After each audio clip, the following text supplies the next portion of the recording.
All right, now on to the greatest quote maybe that I've ever heard. The strangest flex of all time. I don't know. So 33-16, the Buccaneers blew out the Eagles. I mean, this looked like a moderately close game. It was not. The No. Eagles scored right before the half. They were down 24 nothing, and then they came out in the second half, scored again, and then got a blocked extra point, which was kind of neat.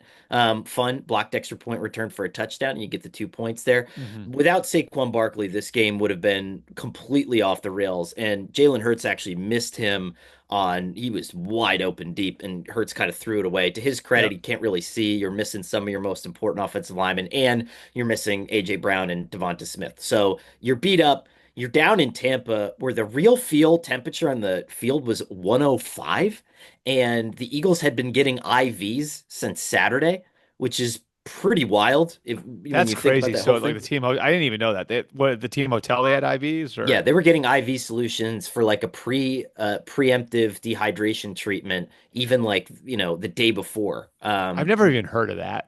Right? Yeah. I think it's common. I want to say it's common in like endurance running and track and field. I've heard of that Okay. before. But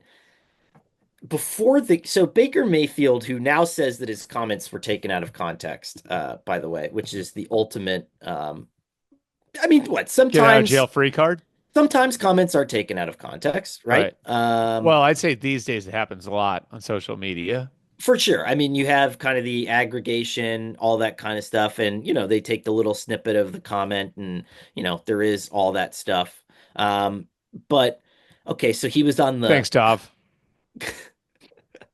he was on the Casa de Club podcast with Corey Kluber, Yeah. and Tyler Casagrande. I only like the Orioles, so I don't know I don't know how to pronounce that. But anyway, Baker Mayfield said the building was a little different with Tom in there. Obviously, playing wise, Tom is different. He had everybody dialed in, high strung environment. So I think everyone was pretty stressed out. They wanted me to come in, be myself, bring the joy back to football for guys who weren't having as much fun. Now Baker said that that was taken out of context and whatever. So Tom Brady gets teed up by Kevin Burkhardt to respond to this, which is great. I mean, that's what you do. It's good television. That's why you pay Tom Brady $375 million to sit in that booth. And Tom Brady says, I thought stressful was not having Super Bowl rings. So there was a mindset of a champion that I took to work every day. This wasn't daycare. If I wanted to have fun, I would have went to Disneyland with my kids. Um, I mean, you could still go to Disney, I mean, like right? some people clipped that comment and left the daycare part out, which I thought was the best part. I mean, daycare was funny. You know, I don't daycare, by the way, is you watch how stressed out these teachers are. Daycare's not fun for anybody. Yeah. I mean, daycare's, you know, Daycare's hard work. daycares work, man. These, the people who work at daycares, they should have like, how they have the police flags with the blue line and then like the firefighter flags with like the red Yeah. line. They should have like daycare workers with like a gold line. Like they get their own part in the thing.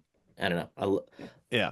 Love our daycare workers out there. But so, it's just a weird thing to say, right? Like I I I didn't take my kids to Disneyland so I could win a Super Bowl for the people of Tampa Bay. Like, all right, cool.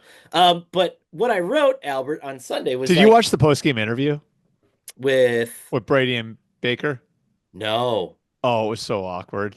was it? Yeah. It was just going like this is not good podcasting because I'm telling you to watch it after we record our podcast, but go watch it. It was a I little it I was a will little like say it was a this. little like neither guy knew exactly how to act.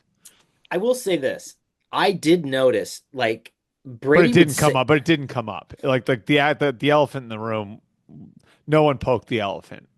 It was it was just unsaid, which I think added which I think like you break that awkwardness if you address it. But since it wasn't addressed, the elephant just sat there. I will say this. Brady a couple times, and I wrote this, and so okay, either I'm just as much of a part of the problem, and I'm a little pot stirrer, and I'm part of this thing. But there were times like he would say things like, "Well, obviously this offense runs through Mike Evans and Chris Godwin." Like, Mhm. Brady said that, or one time Baker threw like a bullet over the middle, and he's like, "Well, a lot of Baker's throws are really hard, and sometimes they're difficult to catch." And so he would say like these little things like that. Meanwhile, Baker's like dropping dimes. And Albert, I say all that to say this. What I wrote on Sunday was this team is good enough to win the Super Bowl. Like, I don't think that's a Oh, controversial take wow. anymore. Okay. I realize it's me who's getting to there. Yeah. Last year I said this team was going to win 3 games. So you could say, oh, he doesn't. Now he's saying they're going to win the Super Bowl. Whatever. I watched this team. My mistake last year forced me to watch this team incredibly in depth from here on out. I Mhm. watched the way that they just put the Eagles in their jaws yesterday, and I was like, this is how a Super Bowl team plays. I don't think that's a controversial statement to I make. think that I think they have this great blend of, and this is really a credit to the front office. I think they have this great blend of young and old, right? So they Yeah. have like the Levante Davids, the Mike Evans, the Tristan Wirfs, the Antoine Winfields, the Chris Godwins, um, the guys who have like the real pelts on the wall, right? Like the guys who won Super Bowls and the guys who are responsible for the three division titles after the Super Bowls. And then like I thought an amazing stat was I think it's more than half their 53-man roster came from the last three draft classes. And they've only cut one player they drafted over the last 3 years. That's incredible. So you have like this when you've got like a highly paid core at the top of your roster, you have to draft like those guys don't have to be Mike Evans and Tristan Wirfs, right? Right. You just need a good like middle class of guys who are on rookie contracts. And they have that. And so like they've sort of struck this, to me at least, they've struck this balance between we have this handful of guys who have rings and who are the leaders of our program. And then we have this rising middle class of guys who are ascending young players. And we're not asking the world of those guys. We're just asking them to go out there and be good at their jobs, you know? And so, you have Yaya Diaby alongside Vita Vea. You know what I mean? You have like these young guys. You have Palmer alongside Godwin and Zion Evans. McCullum. I mean, Yeah, yeah, Servonsi Davis, like, yeah, yeah.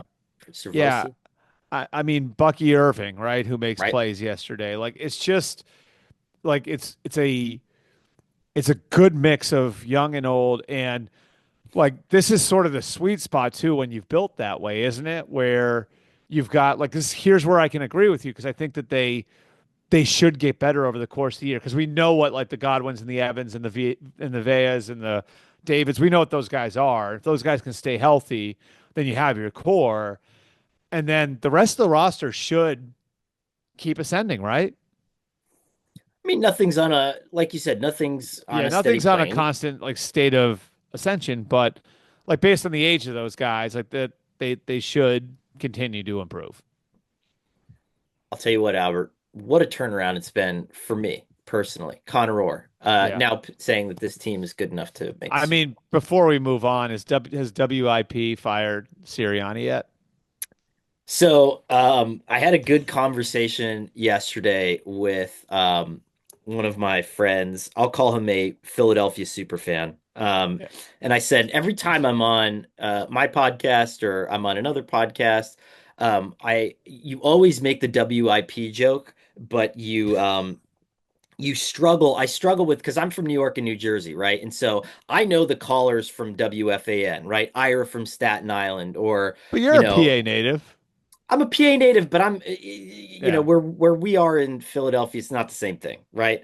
And so I I asked my friend, I was like, can you just give me like a list of good WIP caller names so that when I'm in a pinch, I can reference them? And he said, absolutely. So he said, you always want it to end in a Y or be really Irish. So Seamus from No, it's Fifth either it's Down, either it's either it either ends in a Y or you're cutting the Y off. That's what I've or learned from. It's Sully is short for Sullivan, but Murph is short for Murphy. You know what I mean? Right. So you're either adding or subtracting a Y. His options were Seamus from Fishtown, Danny from Bridesburg, Frankie from Bristol, and he said anywhere near the Northeast Airport. It's kind of like where that's like your hot spot for WIP callers. Tommy from Port Richmond was probably my favorite that he mentioned. But so I have those on retainer now. Did Philadelphia's like Chicago, Albert. You know this. It's like New York. It's like one of these hotbed markets where you have to stay Hmm. on top of this stuff. And I feel like if the Eagles don't clean it up, it starts to just by Well, virtue of where you are get out of it's control very quickly. it's interesting to me because like if you did the blind resume thing with Nick Sirianni, 3 years as head coach, playoffs all 3 years, Super Bowl a year and a half ago, bad injury situation took the team down last year. Like on what planet is he on the hot seat In Planet Philadelphia. 4 games into the next year? But it's sort of similar to Dallas. It's like the bar, like it's like the NFC East is like the SEC of the NFL. You know what I mean? Like where those NFC East teams, I mean, Brian Daboll's feeling the heat now. He won 13 games 2 years ago for a franchise that hasn't been able to get out of its own way. And everyone knew he had to rebuild the roster, yet people are talking about his job security 4 years into his third year. Yeah, and I mean this And is Dallas, two. McCarthy's won 12 games 3 years in a row. It's just, it's interesting. It's just a different environment in the NFC East. Here's what I'll say about the Eagles, though, and this is like what gives me confidence that they can turn around. Here's their schedule through Thanksgiving: Cleveland next week at home. We'll get to the Oh, Browns. if they lose that one. Well, okay, yeah, if they lose that, that's an unmitigated disaster. I don't think they will lose that game. I could be wrong, right? Um, If they lose that they lose that game, WIP's Monday morning programming might be starting at Sunday at 5 o'clock. And then you have at New York, right? Which that's a win. They can win that game. You have at Cincinnati. The Bengals don't look like world beaters. That's probably a really good measuring stick game for the Eagles in Yeah, terms of where they're at, right? Then Sunday, November 3rd, you have Jacksonville, which, like, at this point, what are the Jaguars even going to look like? hmm, Is what is happening at that juncture in time. And then you have at Dallas, Washington, at the Rams. So I think you have a lot of get right opportunities in there. It's just a matter of, well, like we said, we'll find out a lot over this team, but I yep, think that a lot of these situations were it's a tough stretch. You know what I yep, mean? This was a no tough doubt. stretch. So I don't know. We'll see. But I don't want it to be lost on anybody, guys, that I said that the Buccaneers were good enough to win the Super Bowl.